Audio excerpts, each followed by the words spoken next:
Our session today is on how to build winning relationships. I'm going to share a story with you to get the session started, which is the ideal way to destroy relationships. It's one of those bad example kind of things that people learn from. Like the lady who went to see the school teacher about little Johnny. She said, now if little Johnny gets out of line in any way, what you do is you slap the child next to him and Johnny will get the message. Now, that's not exactly the way to endear yourself to anybody.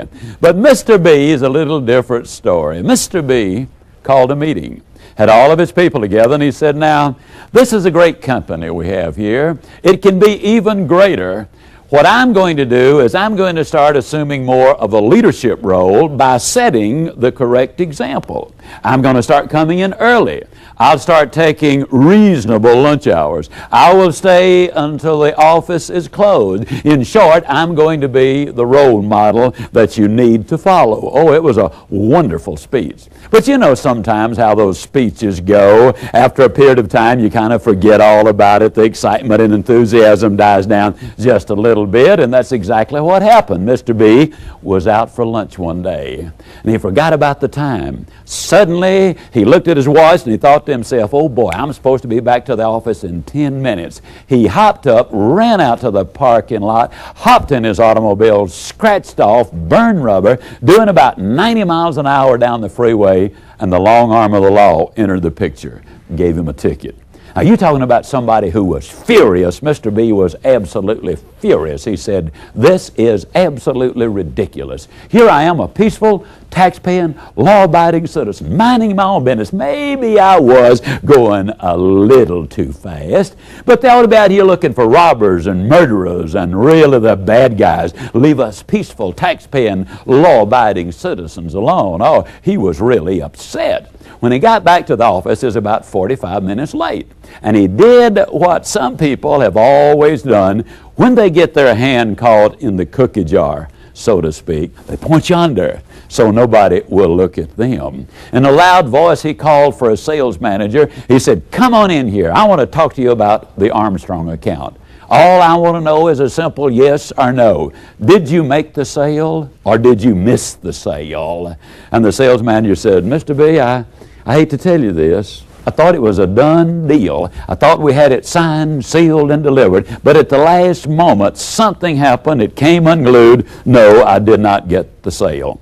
Now, if you think Mr. B was upset before, you should have seen him now. He just hit the ceiling. He said, this is really something. Here we had a chance to get this big account. We desperately needed that money to expand our product line, and I've been depending on you as my sales manager. You've been here 15 years, and you have a chance to really make a mark, and what do? You blow it. Well, let me tell you something. Just because you've been here 15 years does not mean that you've got a lifetime contract. Now, you're going to replace that business, or I'm going to replace you. You're talking about upset. Mr. B was furious. But if you think he was upset, you should have seen the sales manager. He walked out of the room, slammed the door behind him, muttering under his breath, this is really something. For 15 years I've been running this company. If it had not been for me, we would have gone broke years and years ago. And here, just because I missed one sale, he uses a cheap, lousy trick threatening to fire me. This is not fair. Oh, he was upset. Called his secretary in. He said, you remember those 5 letters I gave you to get out this morning? Have you gotten them out? Or are you going to give me some lousy excuse for not having them out? And she said, well, no. Don't you remember? You told me that the Hilliard account took precedence over everything else. That's what I've been working on. If you think the sales manager was upset before, you should have seen him now. He just hit the ceiling. He said, you've been here 8 years, and you apparently think you've got lifetime security. Well, I want to tell you something. You get those letters out, and if you don't get them out, I'll get me somebody who can. Oh, he was really upset. But if you think he is upset, you should have seen that secretary. She goes storming out that room. She slams the door behind her. She said, this is ridiculous. 8 years I've been here. Just because I cannot do 2 things at once, all of a sudden he gets upset with me, threatening to fire me. And I'm the only one who knows what's going on around here. Hadn't been for me, this company would have gone under years and years ago. And as far as him firing me, as much as I know about him, who does He think he's kidding. Oh, she was upset. She went out to the switchboard operator's desk. She said, I got 5 letters. I want you to get them out. Now, I know ordinarily this is not your job, but you don't do anything anyhow but sit around out here, occasionally answer the telephone. I want these letters out, and I want them out today. And if you can't get them out today, let me know. I'll get somebody who can. Oh, she was upset. But if you think she was upset, you should have seen the switchboard operator. She about hit the ceiling. This is ridiculous. I am the only one around here who does anything, who understands what's going on. They don't do anything in the back but gossip, drink coffee, every once in a while do a little work. The minute they get behind, they come out here, they put it on my desk, and they say, now if you don't get it done, we're going to fire you. And I'm the only one that understands the operation. Hadn't been for me, this company would have gone under years and years ago. Oh, she was upset. But she got the workout. She got home, walked in the front door, slammed it behind her. First thing she saw was her 12-year-old son laying there on the floor watching television. Second thing she saw was a great big rip right across his trouser leg. She said, son, how many times have I told you, when you come home from school, put your play clothes on. Mother has a hard enough time as it is supporting you and paying your expenses and getting you through school. I've told you to do it before, and because you have disobeyed me, you're going to go upstairs. Right now, there's going to be no dinner for you this evening, and there's going to be no television for the next 3 weeks. Oh, she was really upset. But if you think she was upset, you should have seen that 12-year-old boy. He hopped up, running out of his room, muttering under his breath, it was an accident. Could have happened to anybody. I was doing something for my own mother. She doesn't even give me a chance to explain. Oh, he was really upset. And about that time, his tomcat walked right in front of him, which was a mistake. The boy reaches down, he gives the tomcat a big old boot, and he said, you get out of here. You probably up to some no good yourself. Now let me ask you a question. Would it have been so much better if Mr. B had just gone directly from his lunch to the switchboard operator's house and kicked that cat himself? He left all of those other people out of the deal. Now, here's the question I've got for you. Whose cat have you been kicking recently? Here's another question. Have you been letting anybody else kick your cat? Were you ever in a traffic situation? There's a mile of cars in front of you and a mile of cars behind you, and some idiot right behind you sits on his horn. Do you turn around and say, can't you see we got all those cars up front? What's the matter with you? Do you understand that it really has nothing to do with you? Somebody has been kicking his cat earlier. Have you ever been in a restaurant? All you want's a cup of coffee? And you sit there, and you sit there, and you sit there. And finally a waiter or waitress comes by, and you timidly hold up your hand and say, could I have a cup of coffee, please? And they proceed to take your head off. Can't you see I'm busy? I'll get to you when I have a time to do so. It seems that everybody thinks all I got to do is wait on them. Do you get upset and say, well, you don't have to bite my head off about it, do you? Or can you understand? It's got nothing to do with you. Somebody had been kicking that waiter or waitress's cat long before you got there. Have you ever had a magnificent day? You get home an hour and a half late. You walk in the front door whistling and singing and call out for your mate, hi, hon, how you doing? And your mate screams back at you, how come you're so late? If you'd been putting up with what I've been putting up during this day, you wouldn't be so enthusiastic and excited. Now tell me where you've been. Can you understand it's got nothing to do with you? Somebody's been kicking your mate's cat all day long. Folks, we just live in a negative cat-kicking world. So how are we going to deal with a situation like that? Well, the next time somebody proceeds to chew you out and you're innocent. Now, that's a very important word, innocent. And they're chewing you out, you know. Do you sit there seething and saying, wait till they hush, and now I'm going to unload on them? Instead of doing that, which is always dangerous, Why don't you start thinking to yourself as the individual is chewing you out? Just start quietly thinking and patting your foot. Cat, cat, cat, cat, cat. It's absolutely amazing what it will do to your attitude. Instead of cat kicking, which is the way to destroy relationships, what can we do to build those winning relationships? Well, the first step to building good relationships is we need to be a good finder. A number of years ago, they did a study in New York City of 100 self-made millionaires. As an aside, 85% of them came from towns of less than 15,000 people. I just found that kind of intriguing. The interesting thing is they ranged in age from about 25 to about 80. They ranged in age from educational backgrounds of something like the 5th grade to 2 or 3 of them had their PhDs. They came from every walk of life, every occupation, these 100 self-made millionaires. There was only one thing that they had in common, and that was this. They were good finders.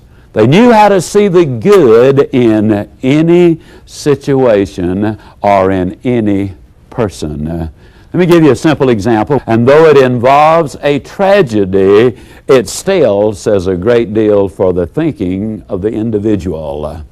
A big old 747 flying into Honolulu or flying out of Honolulu, the door came off. 7 people were sucked out and lost their lives.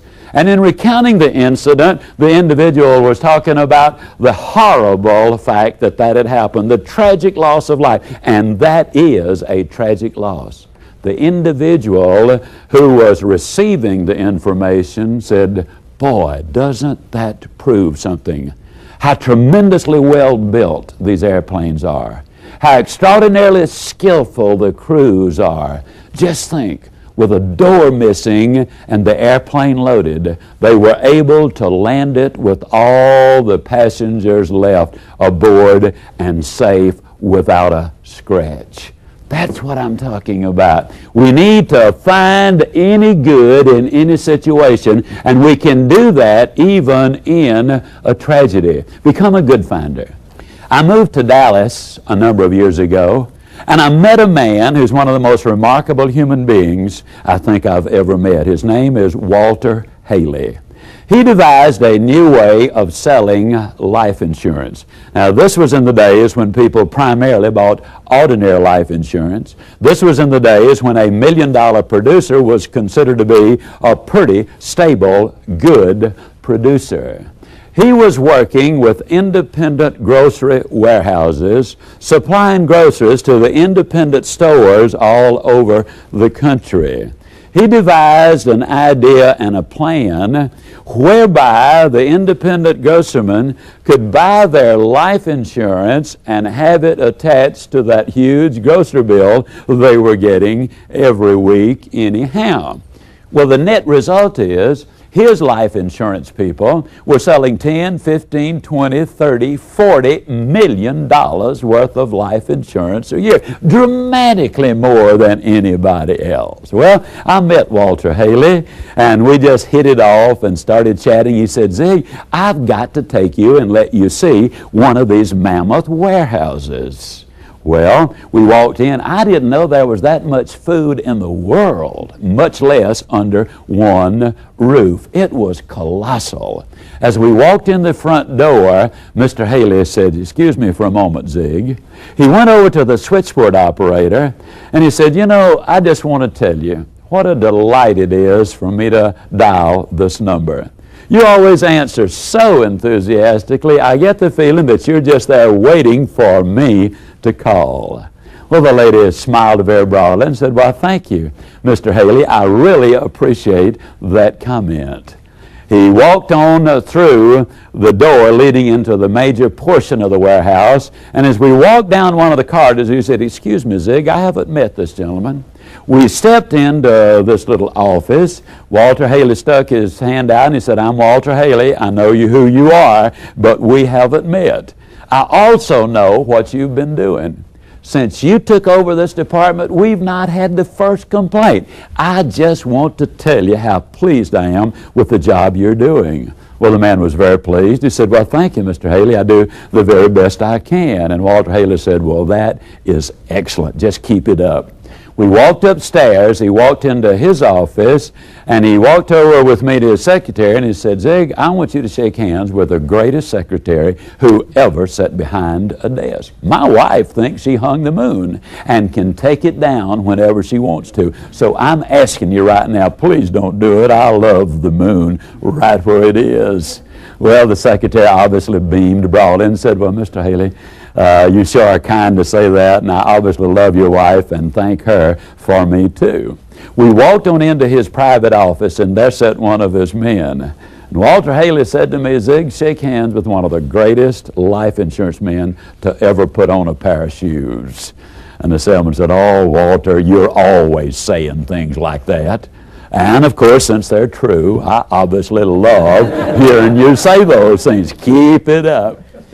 The whole trip took about 5 minutes. But I'm here to tell you that there were 4 people who were dramatically affected that day. Now let me share something with you which is critically important, and that's this. Walter Haley is a very sincere man. He is a very observant man. The compliments were from his heart. He was not making small talk.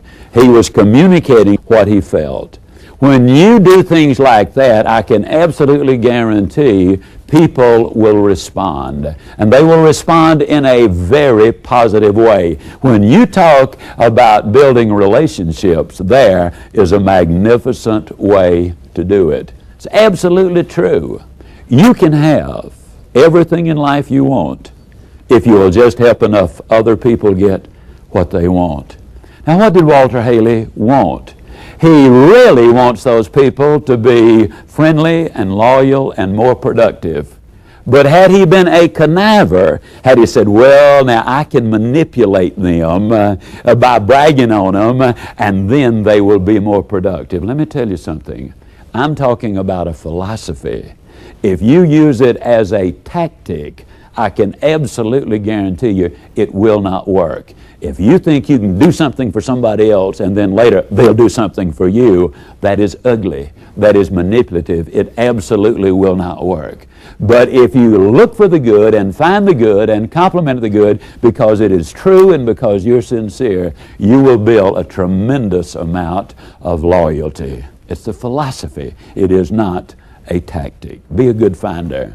One evening I was speaking at an insurance company banquet, and I was seated at the head table between 2 of the vice presidents. And as we sat there, the meal started. The lady brought us out our salads, and as she set it down, I simply said, "Thank you."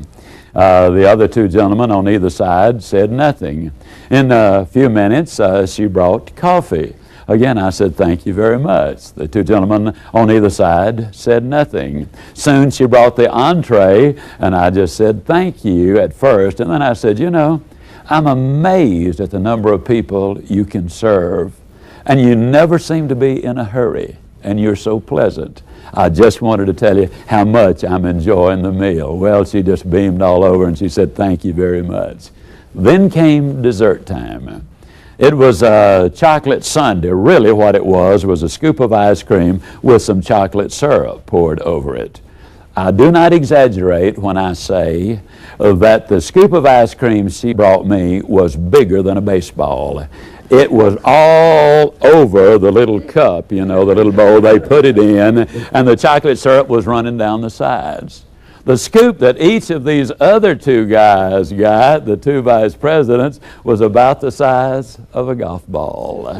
It was so obvious that they commented on this. Said, "Well, Zig, it looks like you know this lady." And I said, "No, I've never met her before, but I know a great deal about her." They said, "Oh, what do you know about her?" I said, "The same thing I know about everybody else." There's some basics, you see. Everybody wants to be right. I can say that without fear of error.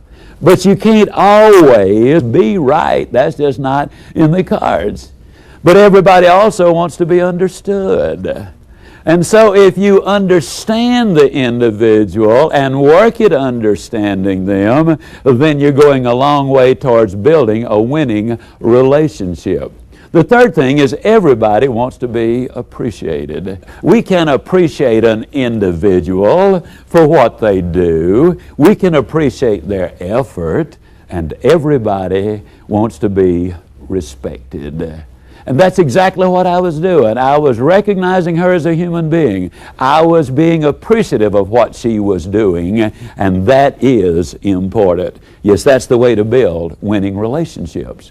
But you might be sitting there thinking and say, well, Zig, in a dream world where everybody is nice and everybody is honest and everybody gives their best effort, that's wonderful. But Zig, that's not the kind of world I live in. Suppose my child goofs, or suppose my staff member goofs, and they do not do the job they're capable of doing. Do I look for the good? Do I brag on them for doing a lousy job? Obviously not. If you do, you're condoning mediocrity. You're even encouraging mediocrity. But there's a way to do anything. Now, I am one of those fortunate human beings who had the privilege of being raised by a mother who was an extraordinary, wise human being. She only finished the 5th grade, but she graduated magna cum laude from the University of Life. I so well remember what a tremendous manager she was and how much common sense she had, or as my grandmother would say, how much gumption she had. Now, because of the times and because of the fact that my dad had died when I was 5 years old and there were 6 of us too young to work, my mother had to manage to get all of her children from a very early age busy contributing to the support of the family by the efforts they expended. It was in the heart of the Depression. I will remember I was milking cows before I was 8 years old. Now, I know that from time to time we'll have some city slickers watching this presentation, so let me tell you something about cows. They don't give milk. Now, I don't know what you can do with that information, but, that's not my responsibility. I'm supposed to pass it out. You use it like you see fit. We survived because of 5 milk cows in a big garden. I so vividly remember my first solo assignment in the garden. Now, as a manager, my mother had some givens that always took place. When she gave us an assignment, we knew what she expected. That was our very best. We also knew she was going to inspect to make certain she got what she expected.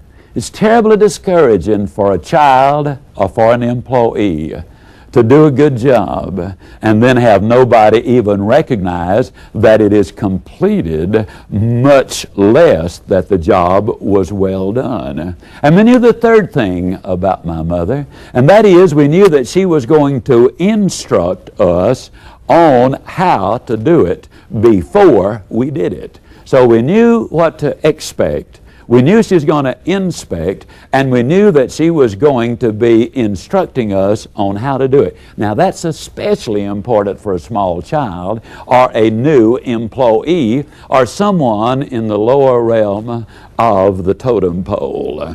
Well, my mother showed me exactly how she wanted me to hoe those beans. Then she said to me, son, when you get through, call me and let me look it over. Well, after what seemed like forever, I finally got through, and I said, Mama, I'm through. She was working in another part of the garden. My mother was a little bitty lady. She was only about 5 feet tall, weighed less than 100 pounds. She was a little stooped at that time. She always wore a little cloth sunbonnet to protect her face from that hot Mississippi sun. We could tell from as far away as we could see our mother when she was displeased. She always put her hands behind her back.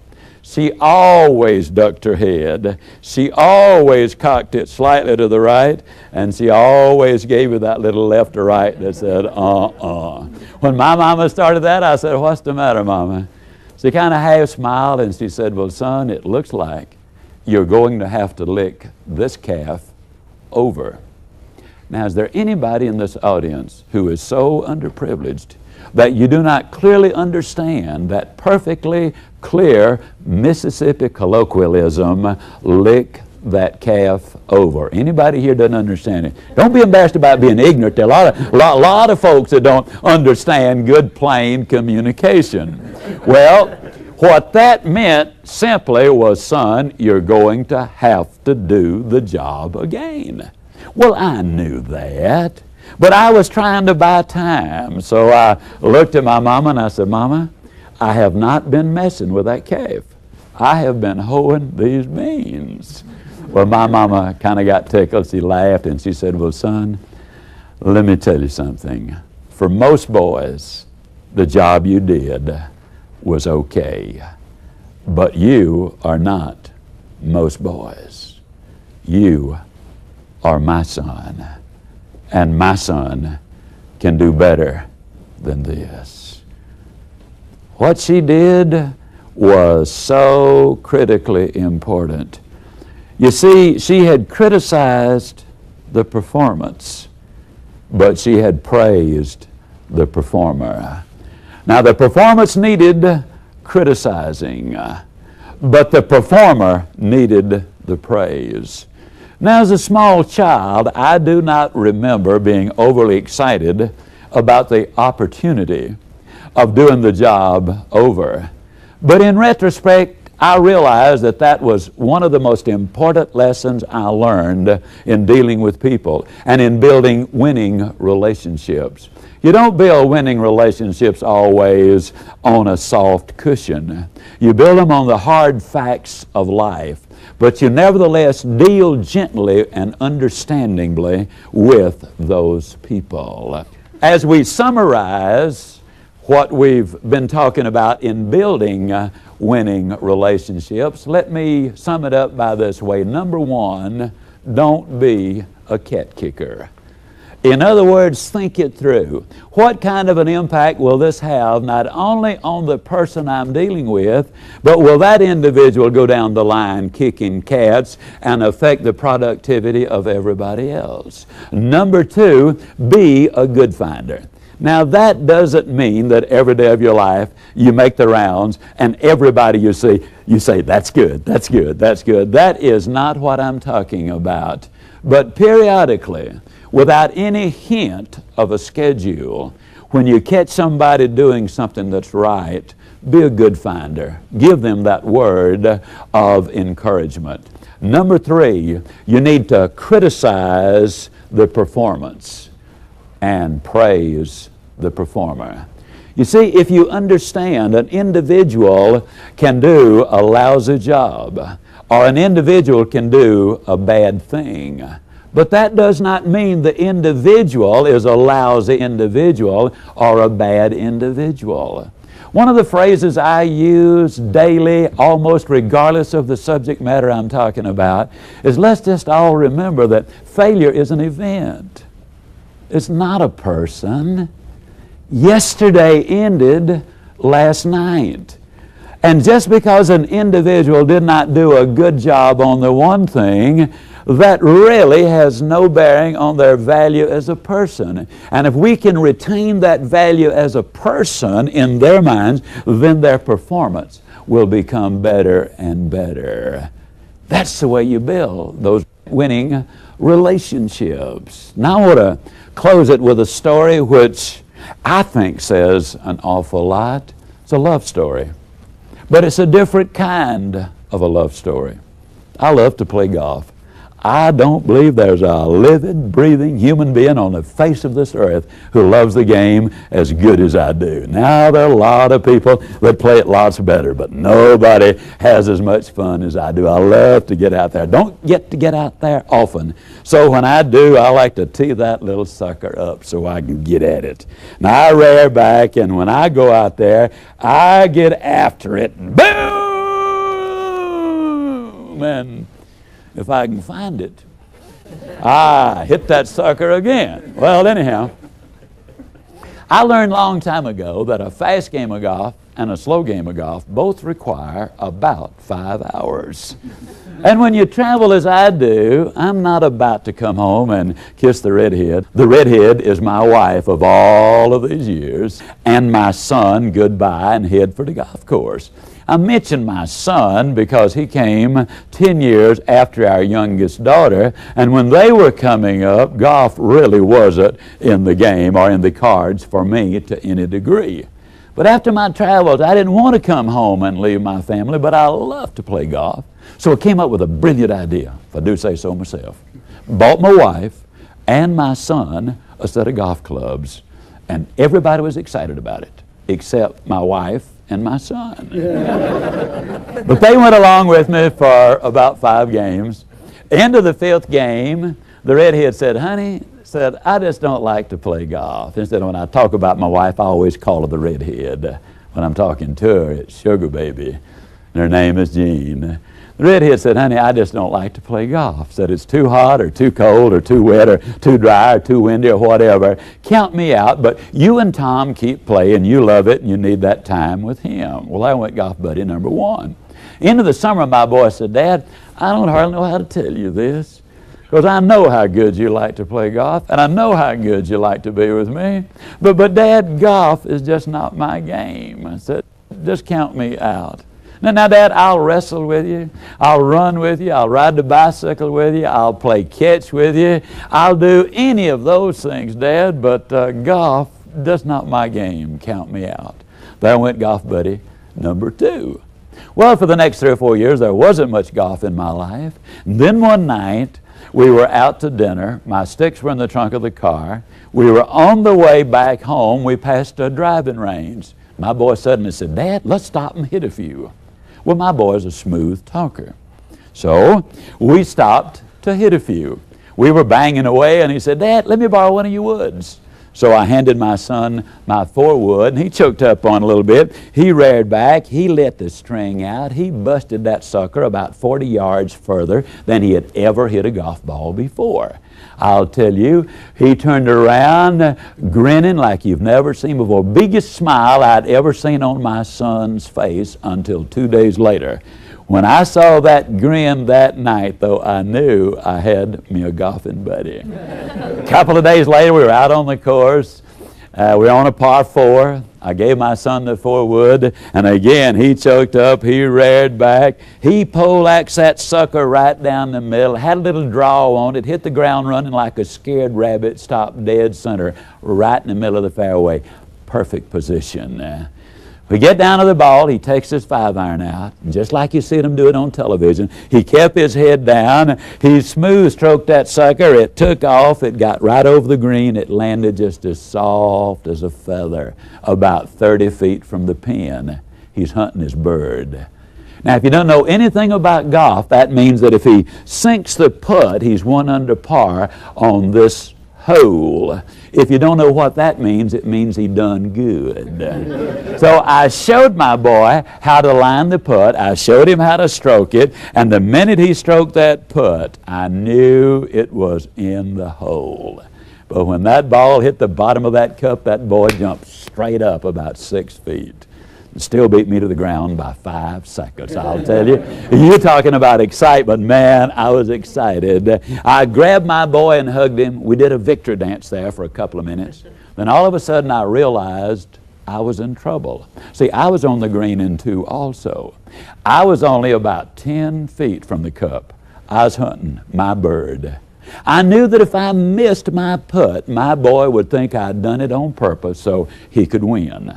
That would have given him a cheap victory, which is quite a loss. So I determined that I was going to do the very best I could, so that if I did miss, then I could honestly say, "Congratulations, son, you've won it fair and square." Well, my best effort always includes a little providential help, which I believe is perfectly legitimate. even on the golf course, maybe especially on the golf course. Well, anyhow, I line the putt as well as I know how to line a putt. I stroked it as well as I've ever stroked a putt in my life, and just like it had eyes, it went straight to the bottom of the cup. Before I reached down to pick it up, I looked at my son and I said, "Now tell me the truth, boy. Were you pulling for Dad?" I think you know what it would have meant to my son had I missed the putt. He was 11 years old. He had never beaten me a hole of golf. It would have meant a great deal to him. Yet quietly and yet very firmly, without any hesitation, my boy looked me right in the eye and said, "Dad, I always pull for you." That, ladies and gentlemen, is love. That's pure love. That's what we need in every home on this entire globe. It's what we need between the parent and the child. It's what we need between the educator and the student. It's what we need between the employer and the employee.